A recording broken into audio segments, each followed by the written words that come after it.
Hey guys, how's it going? Hope you're doing very well. In this video, I want to go through the preset that I made for this song in the end and how I'm using the delay spillover. Now on the Helix, you can have so many different blocks, which, correct me if I'm wrong, on other devices like your Fractal FM9, you only have 2 delays. And what I'm doing on the Helix, in my opinion, is impossible on other processors.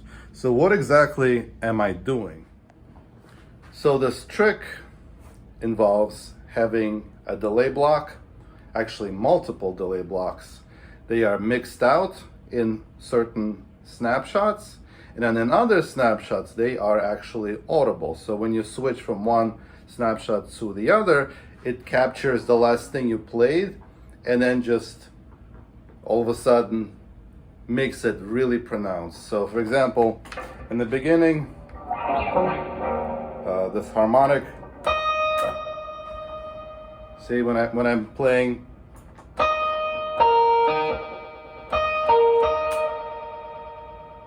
it makes it stretch out more, the feedback is increased.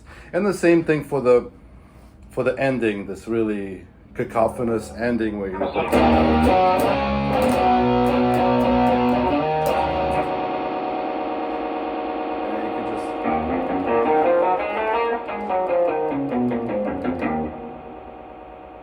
on and on and on for, I don't know, 20 seconds or something like that.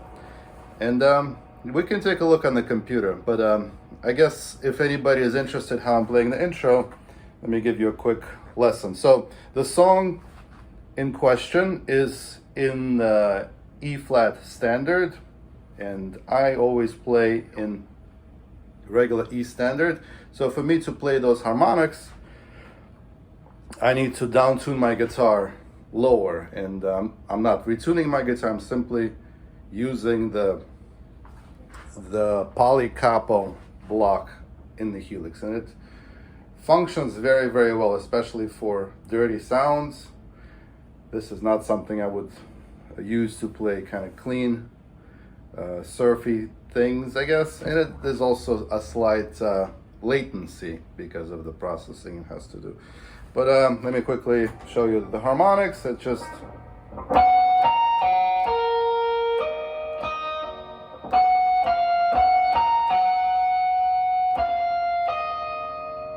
right, without this would be in the standard E tuning, but with this block,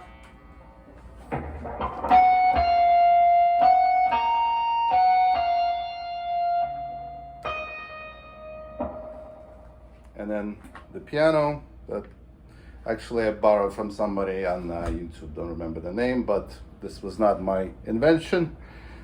But basically,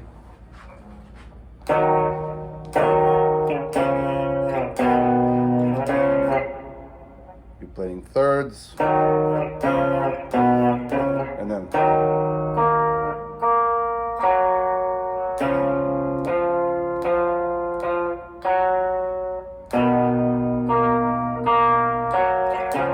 so you're using your open B string and the G string.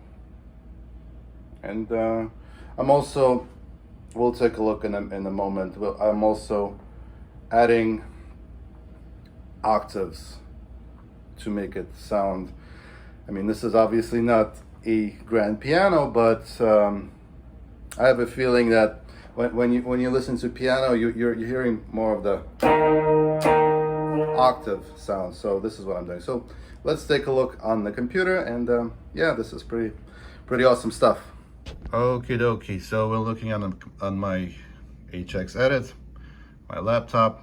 Let's go through all the blocks. First is the poly capo block. It transposes your guitar, in my case half a step down, hence -1.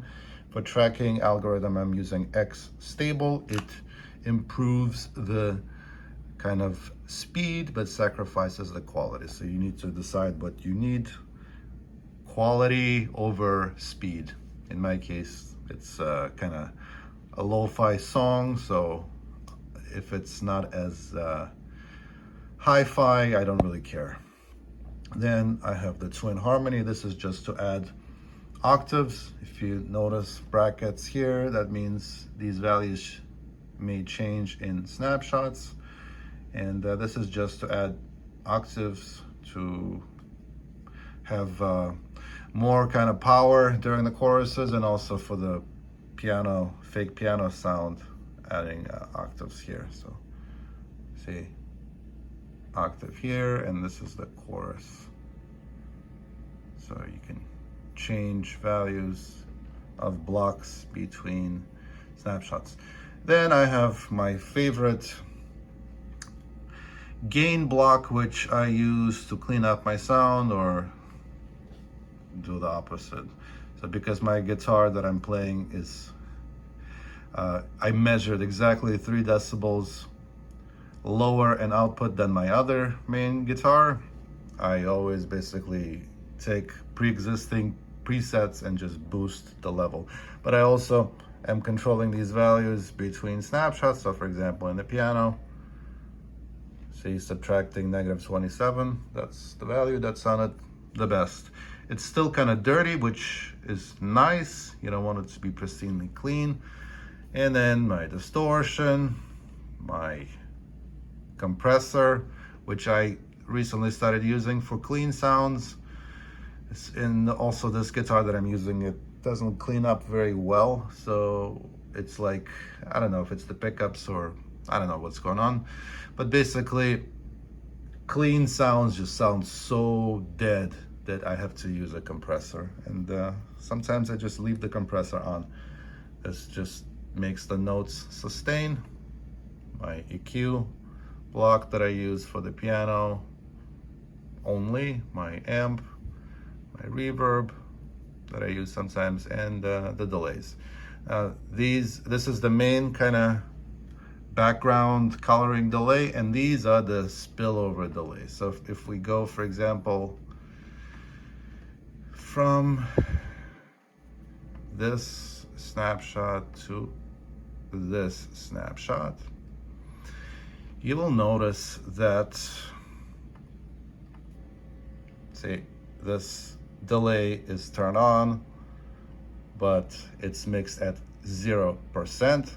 That means that it's not audible. Basically, it's there, it's recording the notes that you're playing to later play it back to you and start the delaying, right? If it makes sense.